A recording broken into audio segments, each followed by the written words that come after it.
ช่วงม.1ใช่ไหมอันนี้คือไทม์ไลน์ก็คือช่วงม.1กลางประมาณต้นเกือบกลางเทอมจนถึงปลายเทอมปลายภาคเรียนแล้วก็ช่วงม.2จนถึงม.2จบเทอมคือในวันลูกเสือวันหนึ่งเนี่ยไอ้เหี้ยเนี่ยเด็กคนหนึ่งแม่งอยู่ดีๆอยากจะกวนตีนกูช่วงนั้นมันเขาจะสุ่มหมู่จัดหมู่คาห้องและไอ้เหี้ยนี่เสียไปอยู่หมู่กูแล้วก็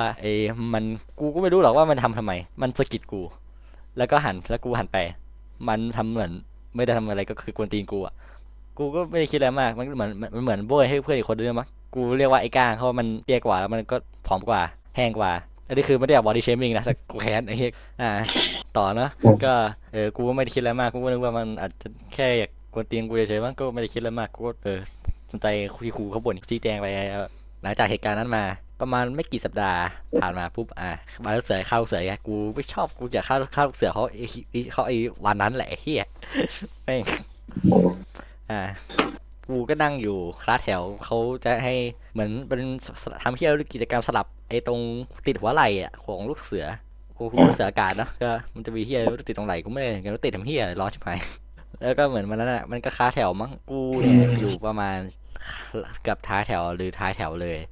แล้วไอ้พวกเฮียนั่นอ่ะมันจะมีอีกคนนึงคือไอ้อันนี้กูยังไม่ได้เล่าให้ฟังคือไอ้เฮียอ้วนอ่ะไอ้ตัวประมาณแต่อ้วนกว่าแล้วก็ที่เราเดินผ่านตอนไอ้สอบปลายภาคอ่ะไอ้ตอนเดินผ่านแล้วแม่งไอ้ขี้กลางไอ้เฮียอ้วนนี่เป็นขำอ่ะกูต่อยแม่งเลยลากลงบันไดแม่งเลยสัตว์โยนลงตึ้งแม่งจำได้เนาะไอ้เฮียนั้นไอ้เฮียอ้วนอ่ะมันก็เหมือนดุมโยนเฮียรู้ใส่กูไม่รู้อะตอนนั้นกูไม่รู้ด้วยซ้ำว่ามันโยนเฮียใส่กูก็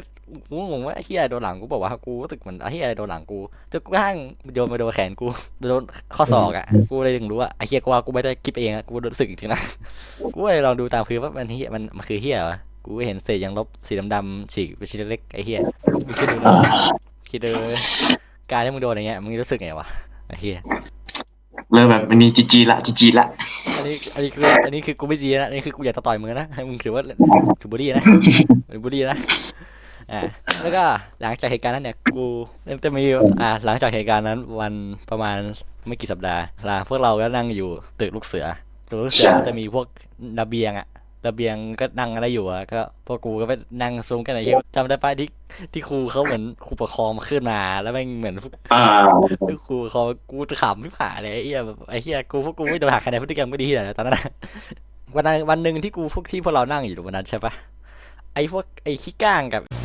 แม่งอยู่ดีมันขึ้นมาไม่รู้เหมือนว่าใช่หรือเปล่าแต่มันคือมีตัวนึงคือไอ้เขี้ยก้างอ่ะกูจำได้มันคือไอ้เขี้ยก้างแน่นอนมันขึ้นมาบนตึก117แล้วมันก็ตะโกนชื่อจริงกูตอนนั้นกูก็กูเริ่มร้อนแล้วไอ้เหี้ยกูเลยจะวิ่งไล่ไปตามตบหัวมันไอ้เหี้ยแต่ไอ้เธอท่ากูไว้ดีนะไอ้เธอท่ากูไว้ไม่งั้นตบหัวแตกแน่ไอ้สัสไม่ได้ตบหัวไอ้เหี้ย หลังจากเหตุการณ์นั้นผ่านมาไม่กี่สัปดาห์กูก็ได้รู้ชื่อพ่อแม่ของไอ้ซึ่งก็ถือว่าเป็นสิ่งที่ดีแล้วก็เป็นสิ่งที่ไม่ดีคือมันไม่ดีตรงที่ว่ามันดีตรงที่ว่ามันจะได้หยุดล้อกูสักพักใช่ไหมแต่มันไม่ดีคือที่ว่าไม่งสุดท้ายก็กลับมาล้อกูเหมือนเดิมแล้วกูก็ไม่รู้เหมือนกันว่าจะรู้ชื่อพ่อแม่เป็นอะไรเฮียอะไรมันมีครั้งหนึ่งที่เราม.1เนาะม.1ปลายภาคกลุ่มเราเดินสวนกับกลุ่มมันแล้วมันก็ตะโกนขึ้นมาโกนขึ้นมาไอชื่อกูจริงกูมันเราเดินผ่านกันกลุ่มมันก็ตะโกนชื่อจริงกูเลยตะโกนสวนเลยไอ้เฮียชื่อจริงพ่อแม่ กูอย่างชอบไปมันถึงหยุดไปสักพักหนึงอะแต่สุดท้ายไม่ได้เหมือนจะหยุดแค่ตัวเดียวมันคือไอ้เหมือนจะหยุดเว้ยแต่มันมาถึงหยุดคือมันหยุดกวนตีนกูนะแต่มันไม่หยุดเพื่อนผ่านมามันก็หยุดไปสักพักขึ้นม.2มามันก็ฉะนั้นก็ม.2จากเรียงตะโกนชื่อพ่อแม่ไปก็เหมือนไม่มีอะไรก็ม.2ขึ้นมาก็เรียนปกติเงินเรียนเฮียกูไม่เข้าใจเฮียที่อย่างเลยแต่ก็ผ่านมาได้เนาะแล้วก็ม.2ประมาณกลางเทอมกูได้ยินเนี้ยไม่ใช่ตอนนี้ครั้งนี้ไม่ใช่ชื่อจริงกูครั้งนี้เป็นชื่อเล่น อันนี้มันตะโกนว่าไม่ตะโกนว่าไออุมัดเนาะชื่อเล่นกูก็ตอนแรกอะกูก็นึกว่ากูหูไม่ออกหรือเปล่าเพราะมันไม่ได้มาทำมันทำไปมันก็อยู่ประมาณเดือนเนาะกูก็มันก็เอาไง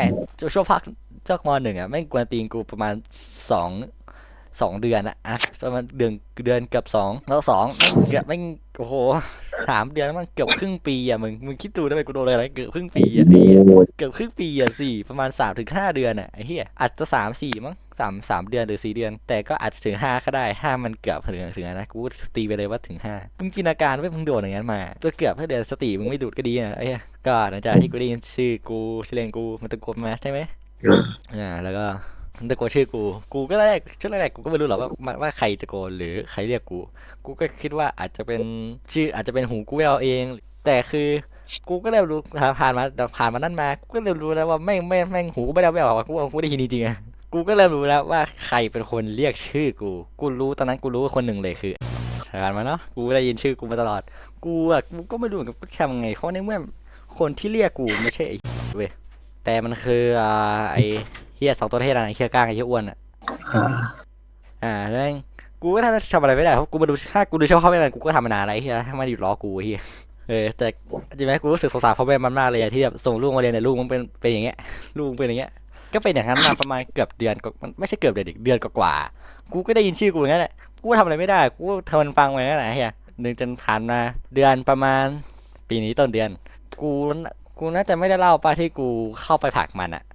คือสติกูเริ่มหลุดคือมันกูก็คือตอนนั้นนัดลงอาหารเว้ยลงอาหารอยู่โรงอาหารกับไอโอแล้วก็ไอไตไม่ไดโอมาทีหลังโอ้มาทีหลังไอไตอยู่ตรงนั้นไอไตไม่เห็นแล้วก็ไอพวกเพื่อนผู้หญิงก็ไม่เห็นเหมือนกันกูไม่เห็นเพราะก็ดีแล้วที่ไม่เห็นกูอายมากเลยกูรู้เลยว่าใครเป็นคนเรียกชื่อกูรู้แล้วว่าใครเป็นคนเรียกเพราะกูเห็นหน้ามาแล้วก็คือไอเฮียอ้วนแล้วไอเฮียกลาง แล้วก็ให้กูเวียนหน้าพวกแม่งมาเลยแล้วกูอยากได้ให้มันหายไปจากโลกนี้ไอ้เหี้ยมันต้องอยู่บนโลกนี้หรอกก็นั่นเหรอกูกูเห็นมันนะซื้อข้าวจากร้านคนของพ่อค้าคนหนึ่งก็คือร้านที่เรากินไปตามมาตังไอ้ร้านไก่ย่างไม่ใช่ไก่ย่างไก่ทอดหมูทอด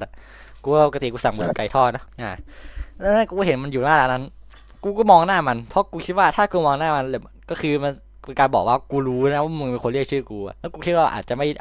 เรียกชื่อกูที่ไหนได้ไอ้เหี้ยมึงเรียกชื่อกูเหมือนเดิมไอ้เหี้ยมันอยู่ท้ายตะโกนอยู่ดีไอ้มัดไอ้เหี้ยอะไรไงเป็นมึงคิดดูด้วยแม่งโคตรหน้าด้านอ่ะเหี้ยหน้าด้านพอมันยังเหี้ยอีกอ่ะไอ้สัตว์ ยังหาเรียกเยอะให้เชียร์นะ หน้าด้านไอ้เหี้ยกูบอกโอ้สงสารพ่อแม่มึงจริงๆว่าส่งลูกมาเรียนแล้วกลายเป็นอย่างเงี้ยไอ้เหี้ยแม่งกู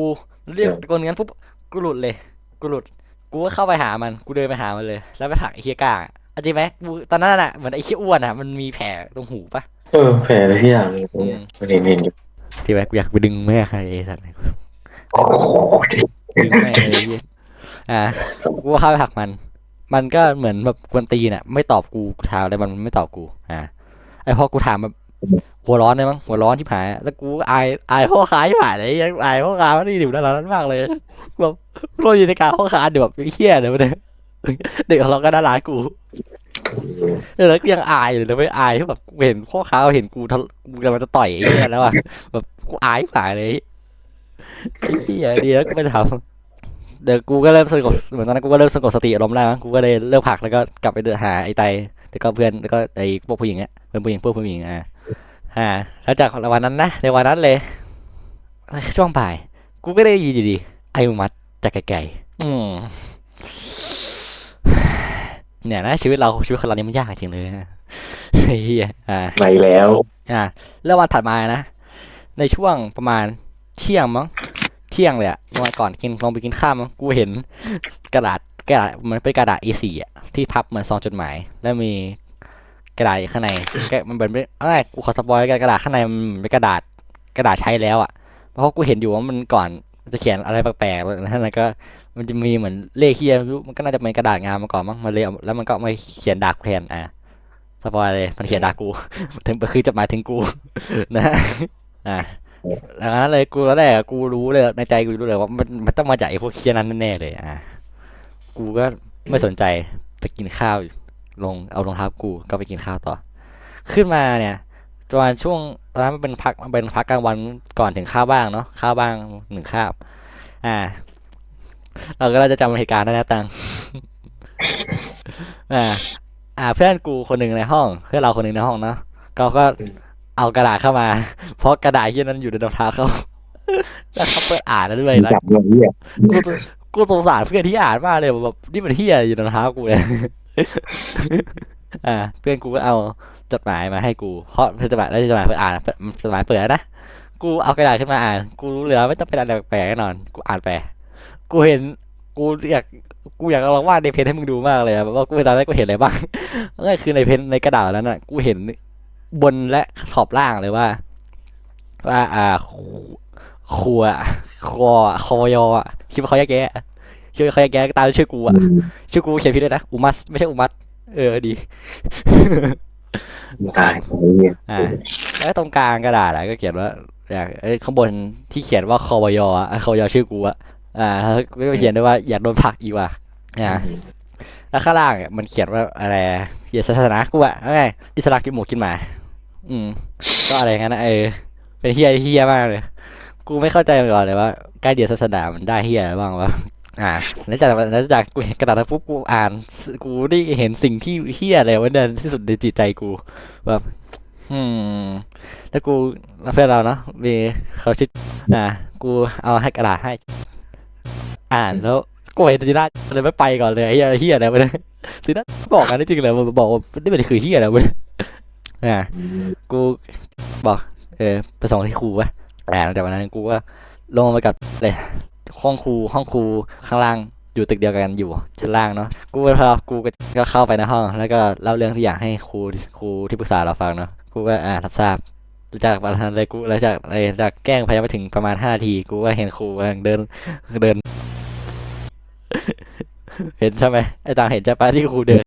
ใหญ่ยังไม่เดินเลยแบบหน้าขมึงตึงเลยแบบแบบโอ้ my god เรื่องก็ดูเหมือนจะจบดีใช่ไหมต่าง แต่จำวันสอบแต่วันสอบปลายภาควันสุดท้ายจำได้ใช่ไหมต่างเรากำลังจะเดินลงบันไดเราเจอพวกแม่ง2 ตัวไอ้เหี้ยอ้วนกับไอ้เหี้ยก้างแม่งเดินผ่านเรากูเห็นไอ้เหี้ยก้างมันการขำไอ้เหี้ยอ้วนก็น่าจะการขำด้วยกูก็เลยม.3กูอาจจะไม่จบว่ะถ้าจบจริงๆก็ไม่น่าจะไม่จบดีอะต่างเล่าเสริมดีที่มันทำไอ้พวกเหี้ยนั่นนะมันทำเหี้ยนะที่มันเล่นกันแล้วมันทำขวดน้ำตกใส่มึง อ๋อมันอะไรนะมันเหมือนจะอะไรนะมันสาดมันแบบมันมีน้ำแบบกระเด็นใส่แขนกูขาบ้างเนี่ยอ่า แล้วกูหัน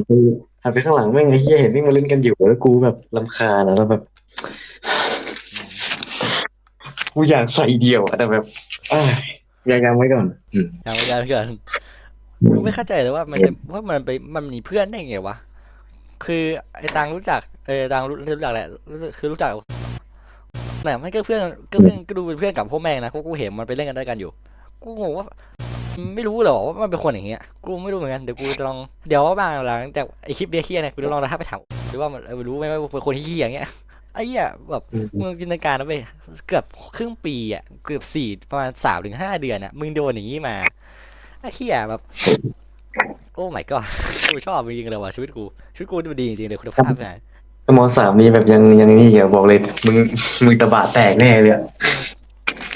คือมันเป็นสิ่งที่ไม่ควรปะมันก็น่าจะนับเป็นบูลลี่ปะการอย่างเงี้ยเป็นการคุกคาม ใช่ เป็นการ บูล ร ลี่ บกวน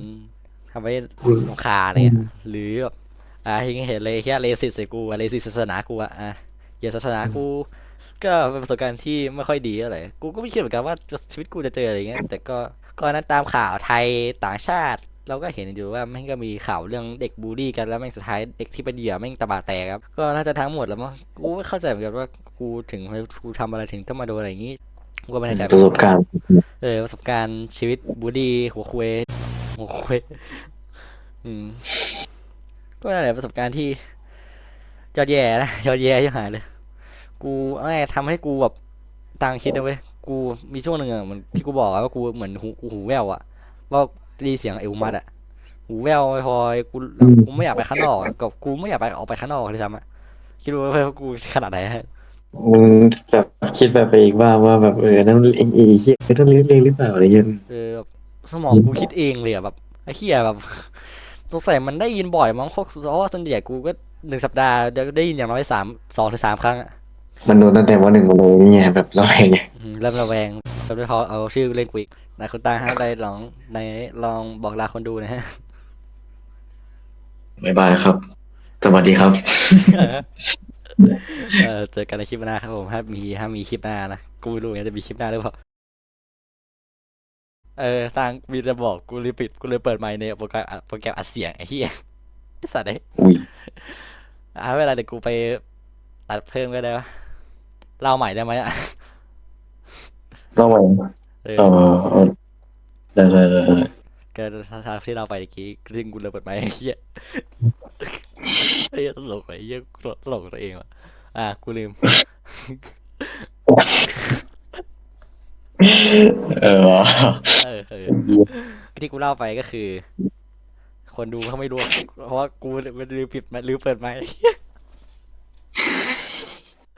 กูขำกับเรื่องที่กูลืมเปิดไมค์ที่ผ่านเลยไอ้เหี้ยต่อแล้วก็เฮียวะไอ้เฮียก็ลืมแล้วตากรถ กูลืมบ่อยมากเลยที่สลืมแล้วแม่งคือมันเริ่มง่วงแล้วมันเริ่มเบลอ กูไม่ชอบเลยอย่างหนึ่งตอนนี้วันนี้ช่วงเวลาตอนตี 2:30นั่นเนี่ยอย่า จริง